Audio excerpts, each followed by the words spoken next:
แบบฝึกท้ายบท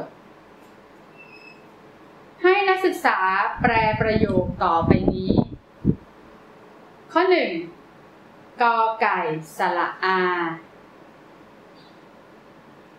ข้อ 2. ขอไข่สระอา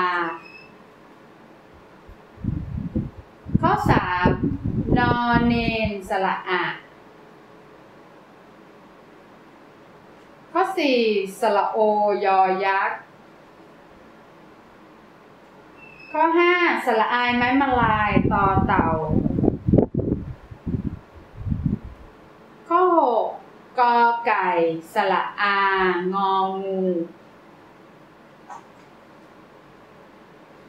ข้อ 7. ออ่างบอสระอาบอใบไม้ข้อ 8. วอแหวนสระอาดอเด็กข้อ 9. คอควายนอหนู